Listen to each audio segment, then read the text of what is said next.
A nova geração vive a relatividade na sua forma mais abrangente. A ética é situacional.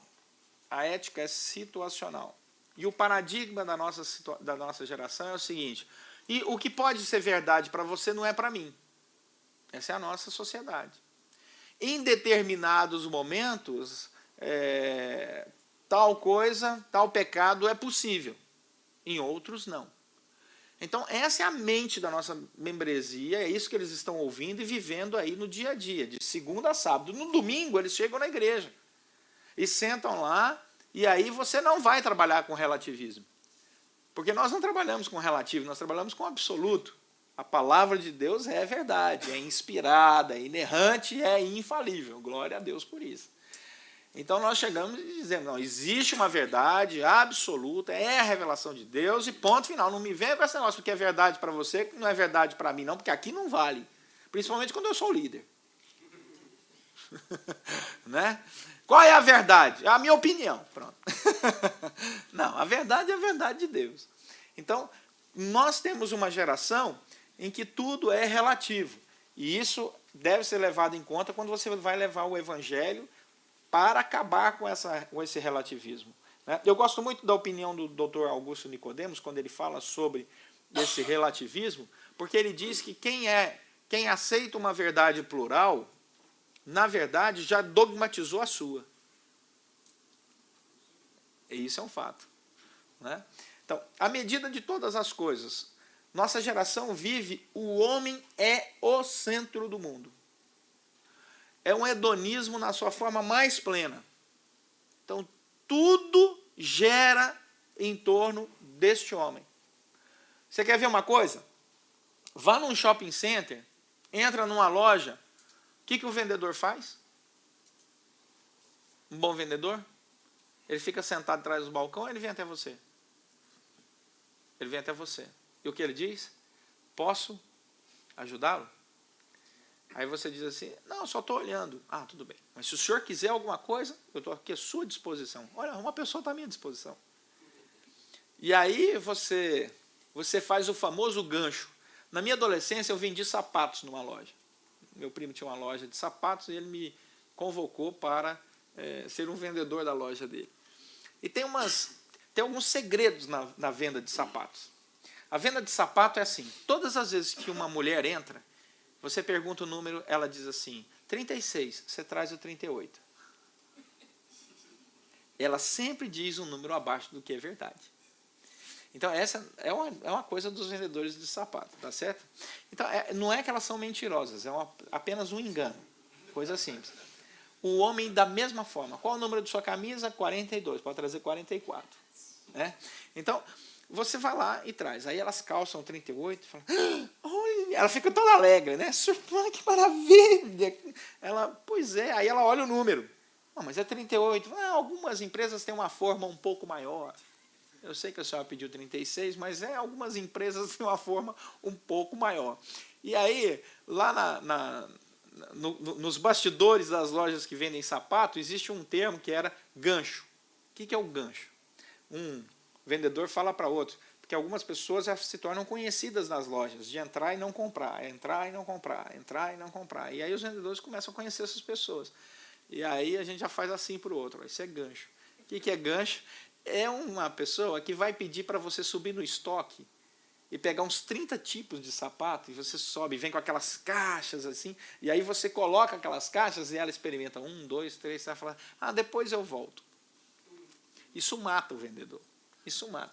Mas o vendedor está ali para isso. Essa é a função dele. Aí você sai, vai numa lanchonete, vai num restaurante, chega lá, pois não? Aí você vai para casa, está assistindo um programa de televisão, e aquele cara que ganha milhões lá no programa de televisão, ele diz assim, olha, vamos para o intervalo comercial, mas não mude, espere, pelo amor de Deus, segure aí, porque vai voltar o segundo bloco com algo muito interessante. O que acontece? São mensagens que você não percebe, mas que estão indo lá no fundo do seu subconsciente o dia inteiro, dizendo o seguinte, querido consumidor, você é rei e nós estamos aqui para te tratar da melhor maneira possível. Então nós queremos que o seu ambiente seja confortável, que o seu almoço no restaurante seja perfeito. Nós estamos aqui, não gostou do suco de laranja? Trocamos. Está azedo, está doce, está não sei o quê? Não se preocupe, você tem direitos. Aí você vai para a igreja no domingo. Esse é o seu membro lá no domingo. E ele chega lá e ele é dizimista, está pagando. E sabe o que ele quer, meu querido? Um culto que lhe agrade. Não gostei desse hino. O ar-condicionado está muito frio. O ar-condicionado está muito quente. Achei que essa mensagem... Você não acha nada. Membro não tem que achar nada. Membro não tem que ser agradado. Nós estamos ali, não é para assistir culto, mas é para prestarmos uma adoração ao Senhor. Quem tem que gostar do culto é Deus. Quem tem que gostar das músicas é o Senhor. Quem tem que gostar da temperatura do ar-condicionado é Ele. Entendeu? Então não vem com essa história de que eu estou sentado aqui, eu quero ser agradado. Você não vai ser, aqui você não é consumidor, meu amigo. Aqui você é adorador. Então tira essa mente sua de consumidor que de segunda a segunda você tem. E que muitas igrejas estão aí valorizando a mente de consumidor. Transformando o culto em entretenimento. Adoração em show. Pastor em apresentador de auditório. E aí essa membresia fica doente, porque ninguém está dizendo para ele, na perspectiva bíblica, aquilo que ele é. Ele é um pecador resgatado pelo sangue de Cristo Jesus para servir a Deus, edificando o corpo com seus dons e talentos que Deus deu a ele. E ele tem que sair lá a campo e fazer isso, resgatar essa geração perdida e corrupta nesse mundo em trevas. Então você está aqui em treinamento, como aquele que está adorando ao Senhor, para sair e cumprir a sua missão. Aqui você não é consumidor que está pagando, não. Que você está devolvendo aquilo que é de Deus, seja fiel, que senão você vai ver o que Deus vai fazer na sua vida, e não vem com essa história de que na teologia lá do Antigo Testamento era uma coisa no dízimo, do Novo Testamento é outra. Quando alguém fala isso comigo, eu falo assim, concordo com você. Aí o cara fica todo animado, quando eu falo sobre dízimo na igreja, todo animado. Eu falo, é isso mesmo. Lá no Antigo Testamento era 10%, no Novo Testamento é vai, vende tudo que tem, dá aos pobres e segue-me. Qual que você quer? Não é? Aí o sujeito fala, eu quero o Antigo Testamento. Então vamos parar com essa história. Isso é uma santa brincadeirinha teológica para as pessoas entenderem a dimensão do compromisso com Deus. E as pessoas têm muito compromisso da barriga para cima, mas o bolso não se converte. E é preciso ter conversão integral, servir ao Senhor de maneira integral, e o membro tem que ter essa visão. Ele não está aqui para ser agradado, não. Ele está aqui para louvar o Senhor e glorificar o nome do Senhor. Essa nova geração vive relacionamentos superficiais e os adolescentes e jovens que estão sentados nas igrejas, na sua grande maioria, estão dizendo uns para os outros, fica comigo essa noite e não se arrependerás. É uma música antiga, mas que eles estão vivendo na sua plenitude. E a igreja tem essa membresia enferma nos seus relacionamentos, também amorosos. Também amorosos. Então, a membresia saudável precisa contemplar essas coisas. Essa nova geração, ela vive o individualismo de maneira plena. E eles cantam a velha música, eu me amo, não posso mais viver sem mim. Eles se acham o centro do universo. Essa nova geração que está sentada domingo após domingo lá na sua igreja, boa parte deles estão vindo de um processo de conversão, onde lá no mundo, o mundo disse para eles que eles eram o centro do universo. Então eles são egocêntricos e agora foram convertidos pela graça e devem se descobrir como alguém que vive de maneira cristocêntrica. Não mais eu vivo, mas Cristo vive em mim. Então essa nova geração é também uma geração solitária. A internet, meus irmãos, gerou uma amizade sem abraço e sem compromisso. As pessoas estão aí sem se abraçar. MSN, né? O Facebook, o blog, o Orkut, o Instagram, o que você quiser. Hoje é o seguinte, você está lá conversando, batendo um mau papo, aí você cansa. Cansou daquela conversa. Aí você diz assim, tenho que sair. Tem nada, mentiroso. Vou resolver uma coisa, vai nada. É porque você não quer mais se relacionar com a pessoa. Então você manda, quem sabe, um curtir e acabou. Então os relacionamentos não são mais estabelecidos na base do abraço, do almoço, do jantar, do lanche. Não, é comum você ver em shopping centers 3, 4 jovens, todos com o seu celularzinho, tuitando um na frente do outro. Um na frente do outro. É só conversar, mas eles preferem escrever. Porque essa é a nossa geração, completamente solitária. Tem gente aí, pega os noticiários, tem gente morrendo fisicamente de tanto ficar sentado na frente de um computador, dá problema vascular e morre.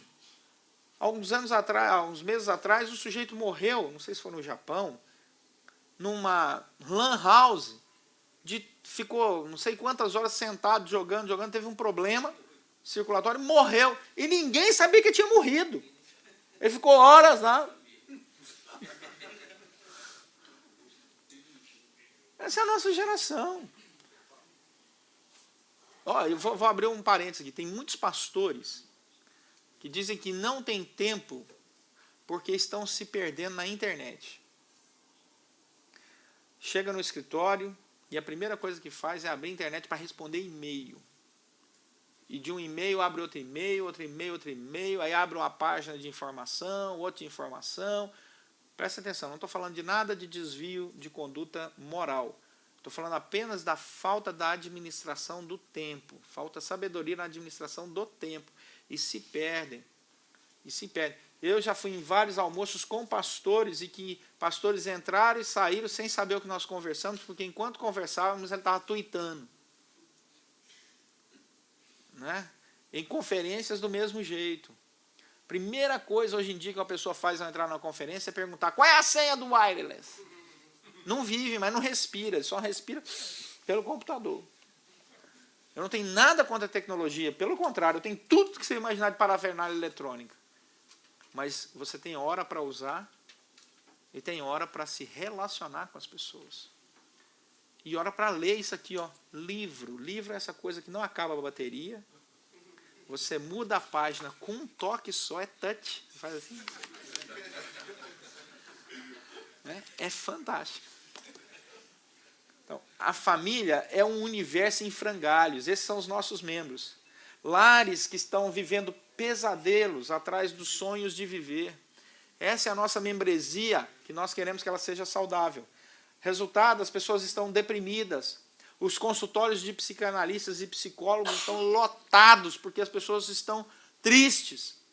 E o psicólogo é alguém que eu tenho certeza que vai me ouvir, porque eu vou pagar, que não vai falar nada que vai mudar minha vida, mas eu estou pagando.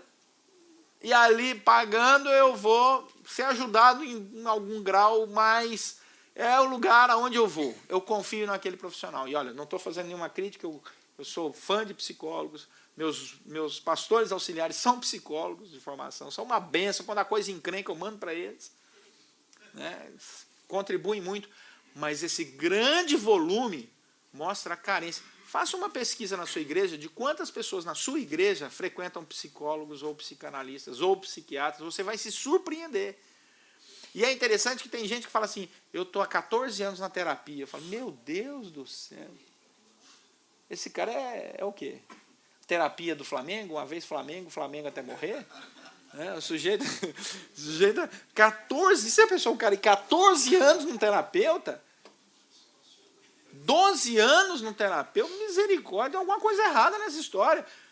Tem que explicar para essas pessoas que a vida tem começo, meio e fim. Não é? Mas não, isso é dependência. Dependência, gera essa dependência. E essa geração está fazendo esse caminho. Tá? A nossa geração ela é alucinante.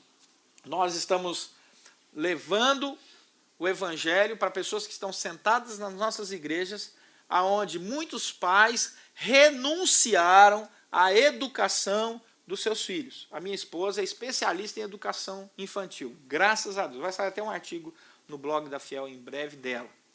Então, esses dias a gente estava num táxi, esses dias não, já há algum tempo, e pegamos 2 horas e 20 de engarrafamento num táxi. Eu sentado à frente, minha mulher e meus 2 filhos. Num determinado momento, os filhos pequenos na época, num determinado momento, o taxista não aguentou. Já tinha 1h40, ele olhou para mim e falou, posso fazer uma pergunta para o senhor? Eu falei, pode.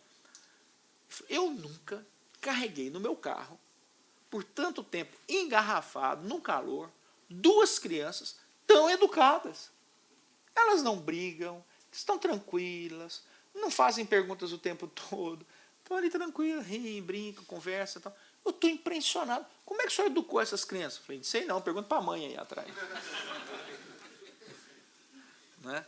Então, existe um acordo lá em casa. Nós pensamos a educação dos nossos filhos, nós priorizamos o tempo com os nossos filhos. Priorizamos. Nossa família é o nosso primeiro ministério. Primeiro ministério. Não se engane. Agora, os pais que estão aí fora estão renunciando os seus filhos, deixando os seus filhos serem criados por babás, principalmente a classe média alta. Eu me lembro várias vezes de ter visto cenas que me impactaram. Por exemplo, eu já fui em vários consultórios pediatras, onde quem leva a criança é a babá. O pai e a mãe não estão lá. Quem está lá é a babá. Eu já vi crianças caindo com os pais presentes na lanchonete e levantam chorando e estendem a mão para a babá. Eu já vi filhos de casal alemão, suíço, que os pais mal falam português, que quando chegam, olham para você e falam assim, bom dia, como é que tu tá? Tu tá bem? Ah, pastor. Porque a babá é do Nordeste. Os meninos loirinhos com olho azul, os pais alemães. E eu falei, pastor, como é que tu tá? Tu tá bem? Que bichinho desse tamanhozinho assim. Ah. Aí você pergunta para ele, você gosta de quê? De macaxeira. Pô, a babá dele é lá do Nordeste. Ele pegou todo o sotaque do Nordeste. Então, os pais estão renunciando. Os pais estão entregando a educação dos seus filhos. Antes era para televisão, agora é para babá, para internet. Ah, não tem coisa melhor do que você pegar um aparelhinho desse aqui e para ter um jantar tranquilo com os filhos, dá na mão deles. Enquanto os pais conversam ou trocam mensagens, o filho está lá. Não senta com o filho, não pergunta como é que foi seu dia, não explica, ó, isso aqui é um restaurante legal, aquilo ali, olha essa comida. Não tem nem conversa, não sabe nem o que conversar com os filhos. E é esta membresia que está sentada lá na sua igreja, ouvindo o seu evangelho, hein? O evangelho que você está levando para ele. E a adoção das raves, então? Quantos jovens e adolescentes estão indo para as festas sábado à noite, ficam até 3, 4 horas da manhã. No domingo está lá na igreja com o olho fundão lá. Não está ouvindo nada do que você está falando. Ele está assim, dormindo em pé. E eles desenvolveram a técnica de dormir com o olho aberto. Né? É preciso que o evangelho transforme essas vidas. Essa é a nossa nova geração que está aí. Então, por outro lado, agora vem a notícia boa. Ufa! Aleluia, né? Vamos lá. Por outro lado, essa nossa geração que está aí, esses membros, eles têm todas as armas para ser e fazer muito mais e melhor do que nós jamais imaginamos. Essa geração é um fôlego de ânimo. Como? É isso mesmo. Enche meu coração de ânimo. João Calvino escreveu um monte de comentários usando lamparina e tinteiro. Imaginem João Calvino com iPad. Imagine. Essa geração tem tudo. Está tudo na mão deles. Essa nova geração tem uma cabeça aberta. Eles conseguem refletir coisas rapidamente. Ela é multitarefa. Essa geração, ela sabe separar o pecado do pecador. Ela não é preconceituosa. Essa nova geração, ela tem a oportunidade de levar o evangelho para guetos de pessoas marginalizadas que nós, há muitos anos atrás, não conseguiríamos entrar. Então você tem hoje uma nova geração, uma membresia que tem condição de dialogar com vários segmentos da sociedade e levar o evangelho para esses vários segmentos da sociedade. Se você pegasse, por exemplo, meu avô e falasse assim, vovô, vai lá evangelizar aquele rapaz ali, aquele homem ali, ele usa brinco dos dois lados. Meu avô falava, eu vou lá conversar com o homem que usa brinco. Mas você pega um jovem hoje, ele nem vê o brinco do cara. Ele já chega lá e já sai evangelizando, e aquela pessoa se converte, se torna uma bênção na vida da igreja, e assim por diante, porque ela não tem essa barreira. Então a nossa membresia, ela tem esse grande potencial de quebrar essas barreiras e ir lá levar o evangelho. Vocês se lembram que Jesus Cristo, certa vez, estava conversando com uma mulher que, num contexto daquela sociedade, era uma mulher de vida muito fácil. E ninguém questionou a Jesus quando chegou e viu ele sozinho conversando com aquela mulher, porque o caráter de Jesus era tão irrepreensível que ele podia fazer isso. E essa geração também pode fazer isso. A nossa geração tem famílias também com mais diálogo. Se existem famílias abrindo mão da educação dos seus filhos, existem famílias cristãs dentro das nossas igrejas que conversam com seus filhos e respondem questões com seus filhos que os nossos pais jamais conversaram conosco. Eles falam sobre drogas, eles falam sobre sexualidade de maneira muito ponderada, aberta, sobre namoro, noivado, casamento, sobre corrupção. Então os pais estão mais antenados, os pais cristãos, equilibrados, sólidos no evangelho, têm como contribuir muito para gerar uma membresia muito saudável. Essa nova geração vive a aldeia local e o milagre da informática e da comunicação é uma ferramenta poderosíssima na mão deles. Essa nova geração, ela pode se comunicar com o mundo inteiro. Agora mesmo eu estava ali nos bastidores aqui da nossa sala de aula, vendo lá com a turma da Fiel, centenas de pessoas, não apenas no Brasil. Se vocês olharem o mapa lá atrás, de quantas pessoas no Brasil, centenas, conectadas com essa aula nossa, assistindo agora online, quero mandar um abraço para vocês, meu aniversário é 13 de setembro. Centenas de pessoas estão no Brasil inteiro. Está lindo lá atrás o mapa do Brasil, com os pontinhos mostrando as pessoas no Brasil inteiro. Tem pessoas lá no Amazonas até o sul, nesse exato momento, assistindo essa aula aqui, e pessoas fora do Brasil, em outros países. Gente, isso é um privilégio. Um privilégio para eles que estão lá e para nós que estamos aqui. E para aqueles que estão nos países de primeiro mundo, um privilégio maior ainda. Não? Essa nova geração, ela tem uma explosão de consciência da cidadania. O evangelho para eles pode ser levado de maneira integral, porque eles sabem o que são as organizações não governamentais, elas sabem o que é uma cidadania levada a sério nas perspectivas de trabalho, por exemplo, de Rotary e Lions. Essa nossa nova geração tem aumento no volume de bolsas de estudos e intercâmbios. As pessoas hoje rodam o mundo. Rodam o mundo. Eu demorei muitos anos da minha vida para conhecer a Disney. Muitos anos. A Disney era um sonho distante. Né? Até para quem tinha dinheiro na sua infância. Era um sonho, era complicado. Antigamente, para você conseguir visto nos Estados Unidos, na embaixada americana, você chegava com aquele tufo de documento, não sei se vocês se lembram disso. Olha, eu tenho fazenda, casa, telefone, linha telefônica era patrimônio. Tem linha telefônica, não sei o que e tal. Hoje você passa na porta da embaixada americana, eles estão te convidando, vem aqui, vem aqui. Vem aqui, brasileiros, né? Nós vamos dar aqui o visto para vocês, porque a economia americana está precisando dos brasileiros. A gente está deixando bilhões de dólares em compra lá. E hoje você tem um volume enorme de gente indo o tempo todo em intercâmbios, conhecendo, abrindo a sua mente, tendo acesso à informação nos Estados Unidos, no Canadá, na Europa, e em outros países do mundo. Então, essa nova geração tem toda essa facilidade. A resposta da igreja, então, a esses relacionamentos transformados pelo poder do Espírito Santo deve vir através da pregação do Evangelho.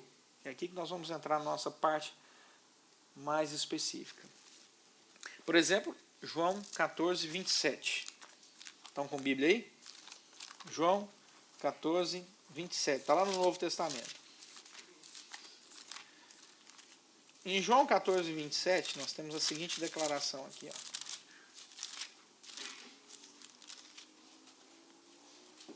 Deixo-vos a paz, a minha paz vos dou.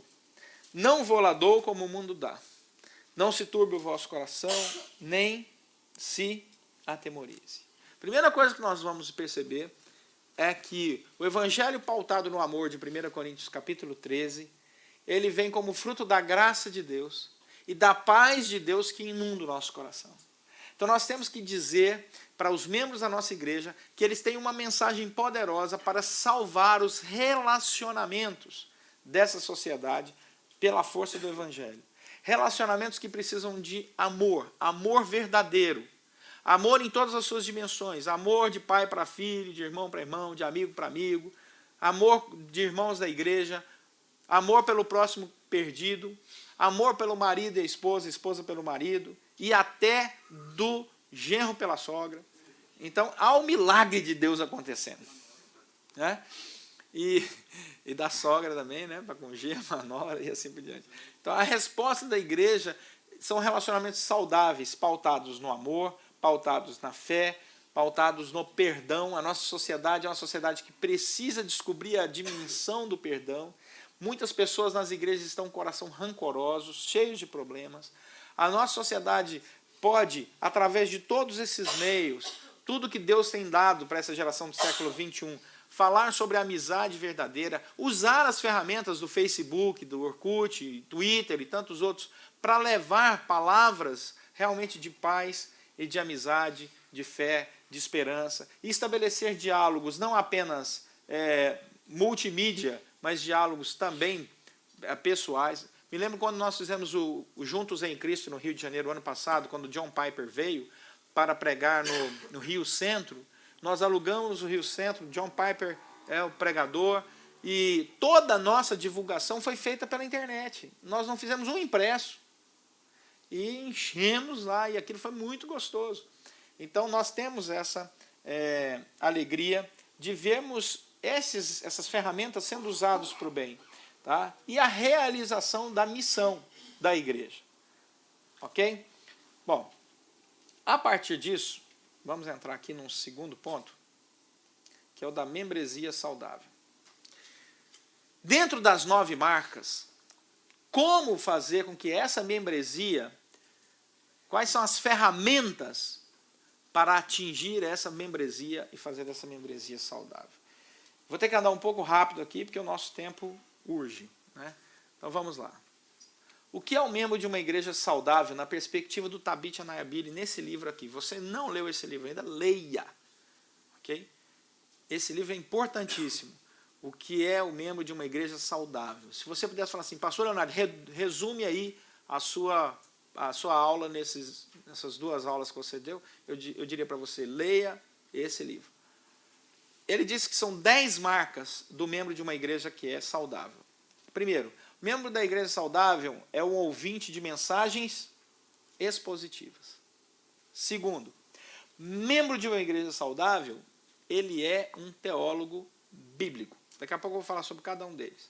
Terceiro, membro de uma igreja saudável, ele é saturado com o evangelho.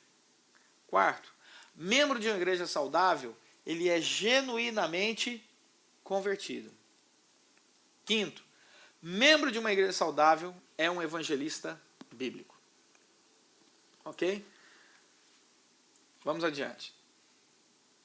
Sexto, membro de uma igreja saudável é um membro comprometido. Membro de uma igreja saudável busca disciplina. Membro da igreja saudável é um discípulo que cresce. Membro de uma igreja saudável é um seguidor humilde. Membro de uma igreja saudável, ele guerreia com o coração. Agora, quando nós pegamos esse outro livro aqui, As 9 Marcas de uma Igreja Saudável, do Mark Dever, que se você colocar esses 2 livros juntos, você vai ter uma grande descoberta. Você vai descobrir que uma igreja saudável gera um membro saudável.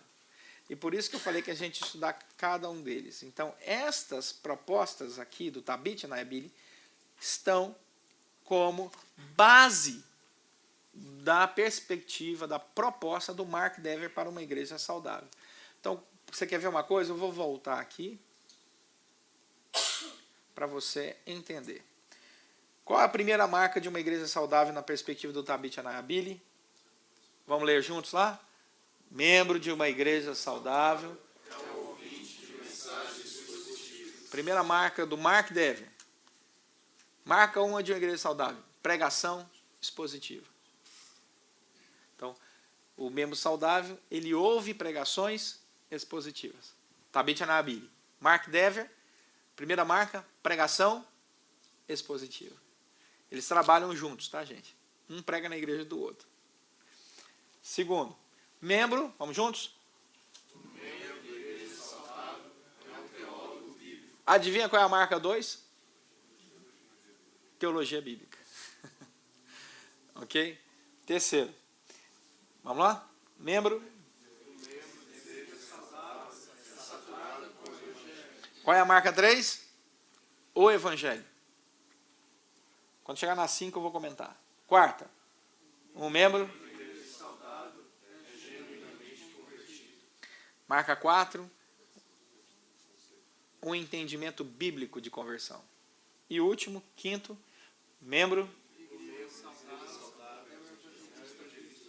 Qual é a marca 5 aqui do livro do Mark Dever? Um entendimento bíblico da evangelização. O que você percebe nessa conversa, nesse diálogo dos dois autores, do Tabit com o Mark Dever? O que eles estão querendo nos ensinar é que a liderança da igreja ouviu a necessidade da membresia e ensinou à membresia os fundamentos daquilo que é saudável. Isso se chama coerência. Coerência na liderança. Se você quer ter membros saudáveis, você precisa ser coerente com aquilo que crê, prega, ensina e realiza. Ok? Isso é importantíssimo. Agora, o que você percebe nesses 5 pontos aí? O que se percebe nos 5 pontos é que a centralidade está no Evangelho, na Bíblia. Olha, a mensagem é expositiva, a teologia é bíblica, o Evangelho é que satura, a conversão parte dessa sua perspectiva bíblica e ele vai a campo para levar a mensagem de conversão. Então a Bíblia é central. Se eu quero ter membros saudáveis na minha igreja, o livro mais importante para a minha vida estratégica é a Palavra de Deus. É a Palavra de Deus. Aí, as outras 6 marcas, olha só, o compromisso, a disciplina, o crescimento, o discípulo que cresce, o fato dele ser um seguidor com humildade e oração, são coisas práticas. Percebeu? Primeiro é o conteúdo do Evangelho. Agora é a praticidade do Evangelho. Então, se eu quero um membro saudável, eu tenho que pegar o conteúdo do Evangelho, da mensagem de Jesus, e levar a ser algo prático na vida dele. Agora, para que seja prático na vida dele, eu preciso entender quais são as questões, as perguntas, as dúvidas, os anseios, e trazer a resposta bíblica para eles, para essas pessoas, para esses membros. Jesus disse que estava profundamente triste, porque ele, ao analisar a igreja de sua época, elas eram ovelhas que não tinham pastor. Porque quando o pastor é pastor, ele fala assim, essa ovelha está com sede, vou dar sal para ela. É isso que ele faz? Não, ele detectou a necessidade da ovelha, é sede. A água é um conteúdo da alimentação? É. Então eu vou pegar a ovelha e vou levar para beber água. Então tem gente que olha para a ovelha, ela está com fome, e diz assim, essa ovelha está fraca, ela precisa de água. Leva para beber água. Não, porque a água é conteúdo da nossa evangelho. Sim, meu querido, mas ele está saturado de água, ele não quer água, ele está precisando de comida. Então, não é que a membresia vai ditar o conteúdo do Evangelho. É que você vai perceber na membresia qual é a carência específica de uma área do Evangelho que ele está precisando e conduzir essa pessoa para essa área, para que, fortalecido naquela área, ele possa viver a integralidade de todas as áreas do Evangelho. É uma questão emergencial. Então, essas 10 marcas estão diretamente relacionadas com aquilo que Dever ensinou. Mas existem outras marcas que são saudáveis. E essas aí já é do Leonardo Sayum. Não é nem do Dever, nem do Tabit, né? Um membro de uma igreja saudável, ele entende a visão e os valores da igreja. Um membro saudável, ele sabe, ele olha e fala assim, eu pertenço à igreja presbiteriana tal, à igreja batista tal, à igreja metodista tal, né? porque aquela igreja tem como visão isso, os valores daquela igreja são esse. Ele sabe, ele conhece o corpo que ele pertence. Então ele optou por aquela igreja porque ele se identifica com a visão e os valores daquela igreja. Isso são coisas claras para ele. Membro da igreja saudável, ele compartilha, ele não só entende, mas ele compartilha a visão e os valores da igreja para as outras pessoas. Então, quando um colega dele de trabalho ou de escola diz assim, escuta, você está mudado, o que aconteceu com você? Ele pode compartilhar. Ele não só sabe, mas ele sabe como compartilhar. O membro de igreja saudável tem envolvimento diaconal. Ele se importa com o outro, com as suas necessidades físicas, com as necessidades da sua região. Ele tem uma responsabilidade cidadã. E, finalmente, ele é membro de uma igreja saudável e ele tem envolvimento missionário. Ele se envolve. Ele ora pelos missionários, pelos projetos de plantação de igreja, ele ora pelos plantadores de igreja, pelos missionários que estão fora do seu país. Ele oferta, ele sustenta financeiramente, sustenta em oração, ele pensa estrategicamente como ele poderia ajudar aquela pessoa. Ele é alguém que pensa fora dos muros. Sobre o que eu disse, você separa algumas palavras. Ele entende, ele compartilha, ele se envolve, ele tem responsabilidade, ele tem envolvimento. Então não é um evangelho só para ele. O evangelho não apenas o transforma, mas faz dele também um agente transformador. Vamos repetir isso? O evangelho não apenas o transforma, mas faz dele um agente transformador. É isso que Cristo quer. Então, quando os membros da igreja são saudáveis, a igreja é saudável na sua alimentação, ela recebe a Bíblia. No seu exercício, ela sabe o que é missão.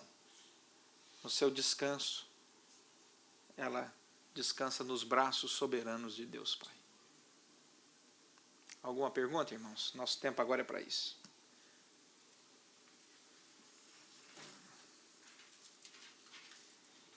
Ou vocês entenderam tudo, ou não entenderam nada. Vamos lá. Alguma coisa que você queira contribuir sobre esse tema? E esse desafio? O microfone está ali. Vamos lá. Uma ali atrás. Na verdade, eu só quero agradecer para a glória de Deus que esse é o meu momento de descanso nos soberanos braços do Pai por conta dessa tecnologia. E aquele rapaz ali, e eu me emociono um pouco porque eu vim de uma denominação pentecostal e algumas realidades elas são bem limitadas nessa comunidade. E aí, quando eu fui apresentado ao site do menino ali, e eu conheci algumas realidades do Evangelho que abriram muito minha mente. Amém. Na fé, assim. E quando eu vi ali um testemunho dele e eu vi ele mancando, né? Então isso me emocionou mais ainda, a questão da soberania de Deus e descansar no Evangelho de Cristo. Então, para mim é muito importante. Talvez eu só sou um aprendiz, eu não sou líder, não sou ninguém. Eu só queria contribuir dizendo que mudou para mim. Amém. Né? Se talvez as pessoas não mudaram, a mim mudou. E está me fazendo muito bem e bem para as pessoas que estão comigo na minha comunidade, né? Ali eu batalho, ali eu tenho alguns probleminhas também por questão de visão, porque a gente é dessa comunidade. Mas a graça me alcançou assim de forma plena quando eu conheci o trabalho do menino ali, do Voltemos ao Evangelho. Vinícius, isso. E eu ouço os testemunhos, eu ouço os meninos, e por conta dessa tecnologia. Então é possível, sim, essa nova geração fazer diferença. Fez diferença para mim, por palavras verdadeiras, concretas, do Evangelho de Deus, o Evangelho real, o Evangelho concreto. Essa é a contribuição e um testemunho pessoal, e eu prometi a Deus que eu farei isso até terminar, né? Até tirei umas férias para poder participar hoje. E está feito. E graças a Deus por vocês. Obrigado. Amém. Agora é a campo, irmão. Vamos transformar outros. Bem, mais nenhuma pergunta? Aqui. A gente, acho que é a última pergunta por causa do tempo? Acho que sim, né? É a última pergunta por causa do tempo. Boa tarde. Boa tarde. Você falou aqui numa ação bem panorâmica da nossa sociedade, né? Frisando aí como a nossa igreja vive e colocou alguns pontos aí para a gente trabalhar para transformar uma igreja saudável, membros saudáveis em uma igreja saudável. Eu queria perguntar para você, na sua experiência, você acabou falando aí do começo da sua vida ministerial, como que você trabalharia se você hoje tivesse que voltar àquela primeira igreja com essa visão, né? Uma igreja que você tem que revitalizar. Na prática, qual o melhor caminho que você acha que aqueles que estão nos ouvindo aqui pela internet, aqui mesmo no auditório, a gente pode começar a trabalhar fazendo essa igreja se tornar uma igreja saudável, pontuando isso para nós rapidamente? Ok. Foi a pergunta de alguns pastores ontem num café da manhã no hotel em Campinas, São Paulo. Fizeram exatamente essa pergunta, que é muito importante essa pergunta, né? Muito boa. Resumindo, qual seria o primeiro passo na revitalização? Eu dividiria esse passo em duas partes, né? Então, ponto 1, A e B. Ponto 1, letra A. Ouça a Deus. Tenha uma vida devocional como líder. Não saia de casa sem ouvir a agenda do chefe. Eu brinco, espero que os irmãos entendam que é uma brincadeira, porque nós não somos idólatras, mas é só uma referência, por favor. Mas eu acordo e o meu quarto tem uma... Quando eu saio do meu quarto, tem uma janela enorme lá no Rio de Janeiro, enorme. E ela dá de frente para o Cristo Redentor. De frente. Uma visão linda. A casa não é minha, porque custaria uma fortuna da igreja. Mas eu saio, tem aquela vista bonita. Logo que eu saio do meu quarto, eu olho assim, tá lá. Aí todos os dias eu brinco. Eu olho assim e falo assim, bom dia, chefe. Né? Então, primeira coisa, ouça a Deus. A gente precisa ter uma vida devocional mesmo, de oração, como líderes. Você é pastor, diácono, presbítero, líder, qualquer professor de escola dominical, líder de ministério. Ouça a Deus, tenha tempo devocional, fale com Deus, deixe Deus falar ao seu coração. É ali que nós nos alimentamos, com a força do Evangelho, na comunhão com o Senhor. Leia a Bíblia, ore devocionalmente. Ouça a Deus. Se eu quero revitalizar uma igreja, a igreja é dele, a noiva é dele. Né? Então, o que o Senhor deseja, Senhor? Ouça a Deus. Segundo, ponto 1A, ouça a Deus. Segundo, ouça o povo. Muitas vezes os pastores querem revitalizar a igreja e eles estão atrás de métodos. O que eu tenho que fazer? Ponto 1, ponto 2, ponto 3, ponto 4, tal. É grupo familiar. Aí um fala, não, é célula. É igreja com propósito. Não, igreja sem propósito. Né? Não, é igreja não sei o que tal. E o sujeito fica louco. É ministério rede, né? É ministério raquete. O que é? Né? O sujeito vai vir, é uma miscelânea de método. Ouça as pessoas. Converse. Toda igreja que eu revitalizei, a primeira coisa que eu fiz foi conversar com Deus, ouvir a Deus. A segunda coisa foi tomar café com as pessoas. Vá. Pega a lista de membros. Conheça. Vai tomar café, visita o trabalho dele, vai na casa dele. Eu só chego em casa à noite, mas você trabalha onde? Trabalho do outro lado da cidade. Que hora que é seu horário de almoço? Eu como uma marmita, pastor, meio-dia. Posso ir lá comer uma marmita com você? Como? Posso? Pode. Aí você passa no McDonald's da vida e vai. E senta ao lado dele. Ouve quais são as impressões dele da igreja. Quais são as frustrações dele com relação à igreja? Quais são os sonhos daquela pessoa com relação à igreja? Qual é a sua intimidade com Deus como membro? conversa com cada um. Depois que você tiver todo o levantamento da membresia, porque você está revitalizando a igreja, ela deve ter no máximo 140, 130 pessoas, porque ninguém revitaliza uma igreja de 5 mil membros.